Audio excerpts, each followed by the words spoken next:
Ahojte. Jedno, čo mi doposiaľ v tomto podcaste chýbalo, je zastúpenie nežnejšieho pohlavia medzi hostiami. Dnes to zmeníme, lebo tu vítam dve dámy.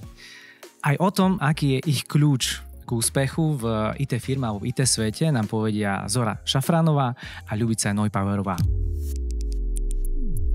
Vítajte. Ahoj, vďaka za pozvanie. Vďaka, ahoj.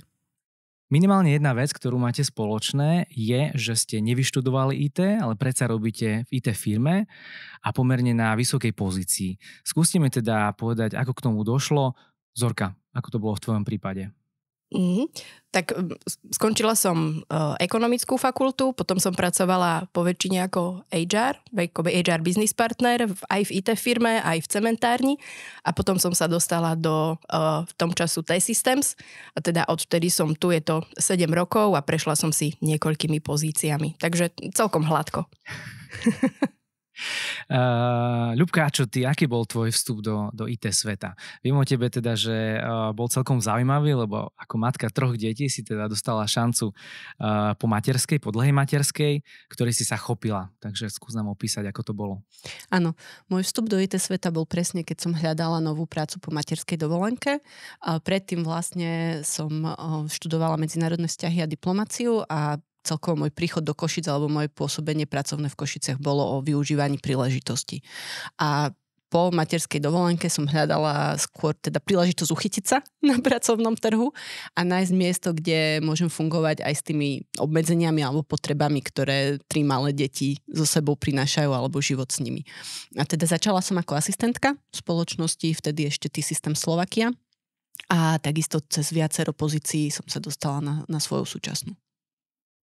Spomeniem teda, že všetci pracujeme teda v Deutsche Telekom IT Solutions, konkrétne Tel IT, ale budeme to volať Tečko, keďže je to také familiárne.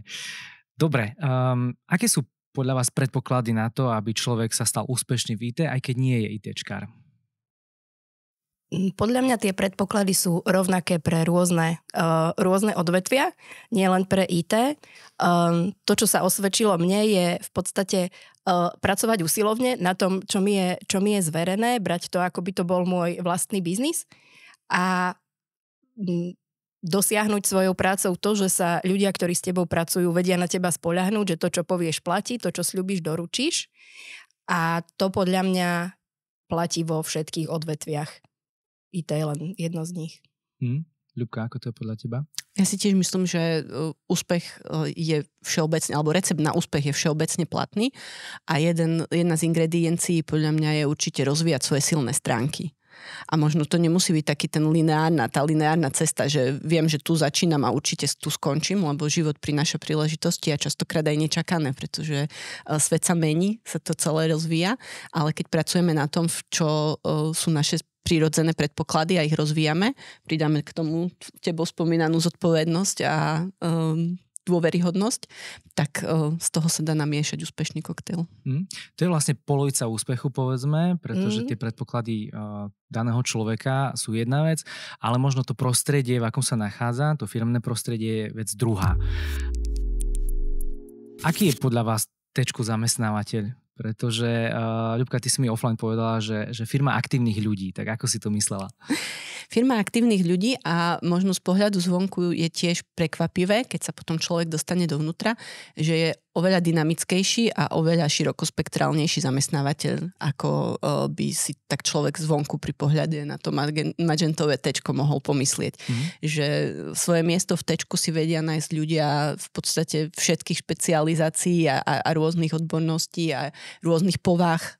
A nie len taký ten štandardný software developer alebo admin. A ja som zistila, že Tečko je zamestnávateľ, ktorý ponúka veľa príležitostí. Dáva príležitosti aj kariérne rásť, aj sa posúvať, ale takisto skúšať si rôzne veci, tak povediať, popri svojom hlavnom assignmente alebo teda hlavnom projekte, na ktoré človek pracuje. A tieto príležitosti prichádzajú pomerne pravidelne a vedia byť veľmi rôznorodé. Máme kolegov, ktorí sa venujú prenášaniu IT sveta do základných škôl, do stredných škôl pre učiteľov. Máme kolegov, ktorí sa venujú seniorom a bezpečnosti na internete a všetko medzi tým. A teda takýto zamestnávateľ je v mojich očiach Tečko, zamestnávateľ, ktorý poskytuje celý komplexný svet, v ktorom sa človek vie hýbať a rásť. To, čo by som doplnila, je to, že pokiaľ má človek predpoklady na to pracovať na sebe a učiť sa, tak aj keď je z akéhokoľvek iného odboru ako IT, tak má šancu sa niekam dopracovať. Máme dlhoročne úspešný koncept, kedy príjmame na úplne základné školenia aj teda nových kolegov, ktorí vôbec neštudovali IT a vedia sa dostať cez application administration do biznisu takéhoto.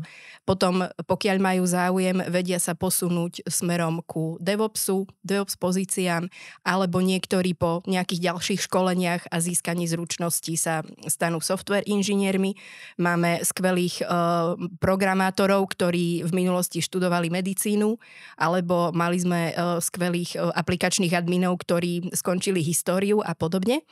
A takisto, pokiaľ človeku nie je úplne blízky taký ten úplne IT svet, vie sa posúvať na pozície, ako sú Scrum Master alebo Release Train inžinier a na toto všetko má šancu.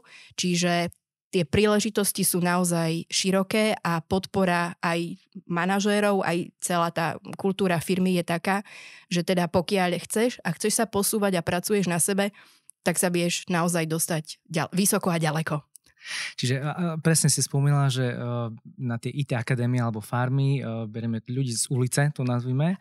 Nie úplne to škaredo som to povedal, ale ľudí, ktorí chcú teda sa rozvíjať v IT a poznáme teda mnoho príbehov, ktoré by sme vedeli asi dlhšie rozprávať, aj ľudí, ktorí vyštudovali napríklad doktorát z dejepisu a podobne a stali sa úspešnými DevOps inžiniermi a vyššie. Čiže určite. K tomu mi napadá, že teda poďme k tým ženám, keďže ste tu. Čo by ste odporúčali možno mladým ženám, ktoré sa chcú teda dostať do IT a chcú byť úspešné v IT?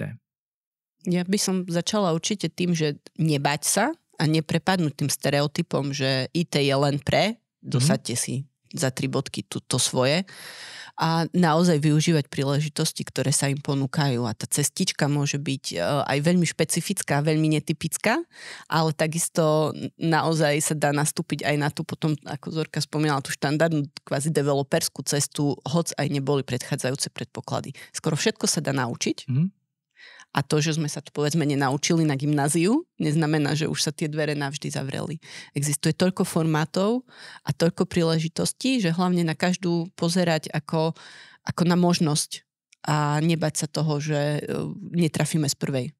Málo kedy je tá škála len, že áno, nie, zapnúť, vypnúť. Väčšinou sú tam možnosti, ktoré sa dajú využívať. Súhlasíš.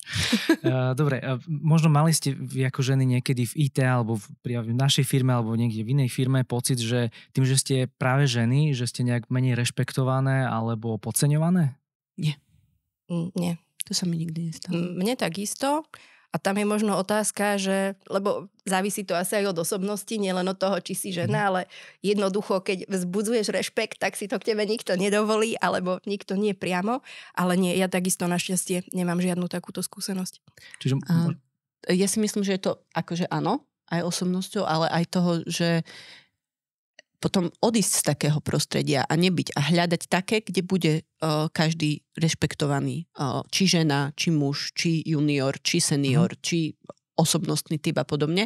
A v Tečku a my dve a ostatné kolegyne, ktoré okolo seba máme, sme príkladom toho, že existuje zamestnávateľ, v ktorom majú aj ženy pocit, že sú rešpektované a nie sú vystavované situáciám, že by to, že sú ženy, bolo negatívom alebo slabou stránkou. Áno, a aj tak ako sa často hovorí, my tu máme rovné príležitosti. Rozhodne, ja osobne to tak vnímam.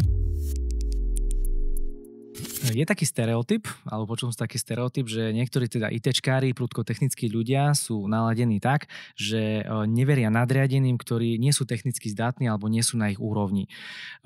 Ako sa s týmto vysporiadávate, respektíve mali ste nejakú takú skúsenosť v práci? Ja keď som prišla do Tečka, tak som prišla ako team leader, čiže preberala som tým a team leader predo mnou bol práve veľmi zdatný, technický, rozumel sa biznisu svojich ľudí a ja som takéto znalosti nemala a teda doteraz ich nemám na jeho úrovni. A viem, že niektorí kolegovia v tíme mali trochu obavu, keďže sme sa starali o dôležitý biznis technický, že teda ako to bude, ale myslím si, že to nie je jediný potrebný predpoklad a časom, keď sme spolupracovali a kolegovia videli, že mi teda môžu dôverovať, že hoci im neporadím technicky, tak viem zase zabezpečiť to, aby ak je potrebné, im niekto poradil alebo pomohol, že teda viem zmanažovať tie veci okolo toho, tak si myslím, že na konci dňa boli radi. Čiže je možné, že tie začiatky môžu byť ťažšie a tie možno viac súvisia s tým, že človek je nový a nevieme, čo od neho čakať a menej to, či je to technik alebo nie, ale áno. Myslím si ale, že je to skôr stereotyp, že a pred niektorých ľudí to asi platí, ale to bude skôr asi dané potom nejakou osobnosťou a hodnotami ako tým, že ten človek je programátor alebo admin. Ľubka, u teba? Podobne. Ja som nepreberala technický tím, keď som vstupovala do líderskej pozície. Bol to tím, môžeme to zaškatulkovať, že projekťakov vtedy, alebo teda teraz sú to kolegovia, ktorí sa venujú rôznym agilným rolám, ale bol tam určite ten rozmer seniority a mnohých rokov skúseností versus presne človek nastupuje na novú pozíciu, možno aj vekovo mladší, žena a ten rozmer teda toho tam určite bol. Myslím si, že v tomto je dôležité byť autentický a nehrať sa na niečo, čo nie sme, nevystupovať z roli, ktorá nám nie je prirodzená, alebo predstierať, že vieme alebo máme skúsenosti, ktoré nevieme a nemáme a vybudovať si dôveru. A myslím, že sa mi to podarilo s každým členom môjho tímu a našli sme spôsob spolupráce, ktorý nám obom stránam nás rozvíjal a posúval. Čiže dalo by sa povedať, že radšej dať do popredia tie silné vlastnosti, ktoré máte a dnes sú vlastne technické a tým vlastne preukázať tú ako keby dôveru. Aj to a oceniť aj to, že aj druhá strana prináša silné vlastnosti a silné klady a pracovať ako tým. To, že človek niekde prichádza ako líder, neznamená, že je to one man alebo woman show. Stále je to, myslím si, že lepší výsledok, ak sa dosahuje v súčte všetkých vlastností, všetkých osôb, ktoré tam sú. A rovnako úspešne môžem byť líder nejakého tímu, kde pracujem vlastne so silnými stránkami a schopnosťami tých kolegov, ktorí sú okolo mňa a nemusím to hrať ja na seba, že teraz všetko, čo tu bude kvalitné, je tu preto, lebo som to ja priniesla. Jasné. A doplnila by som ešte, že to, aký vzťah sa vybuduje, záleží aj od toho, ako sa ten team líder alebo manažer k tej svojej role postaví, pretože aspoň ja osobne vnímam tú rolu tak, že mojou úlohou je starať sa o to, alebo vytvárať podporujúce prostredie, starať sa o to, aby tí moji kolegovia mali to, čo potrebujú k práci, že teda moja úloha je poskytovať podporu, nie dirigovať.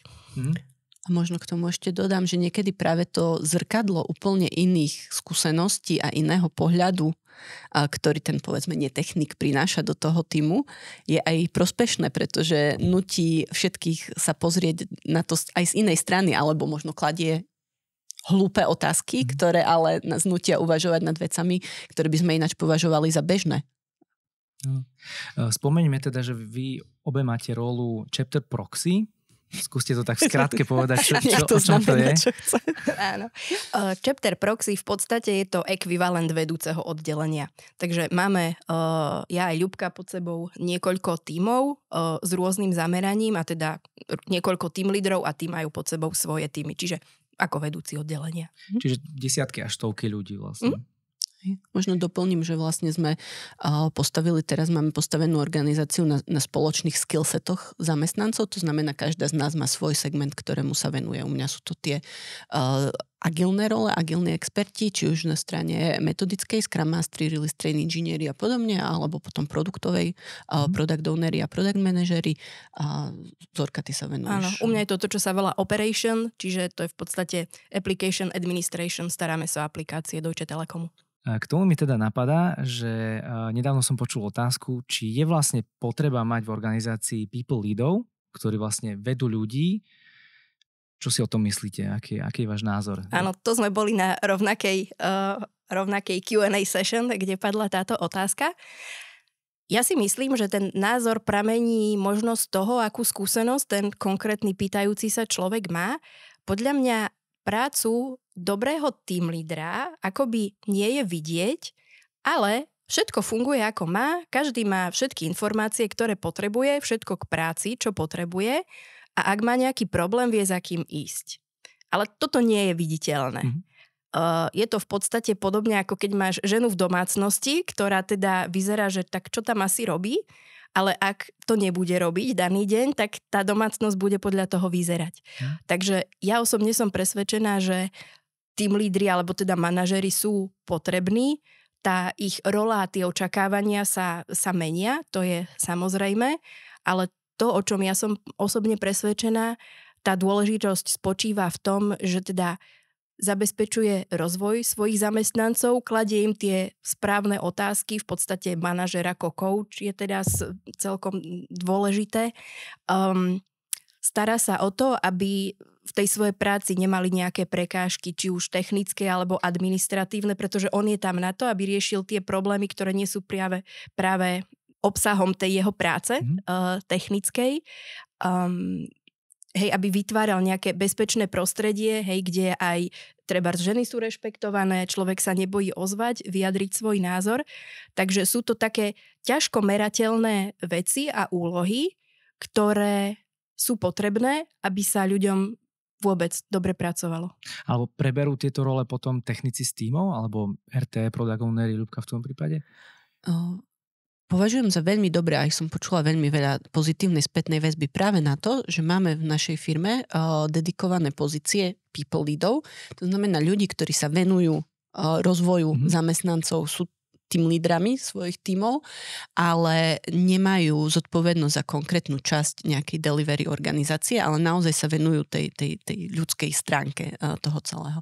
Tam majú potom priestor presne klasť otázky, challengeovať, rozvíjať, posúvať.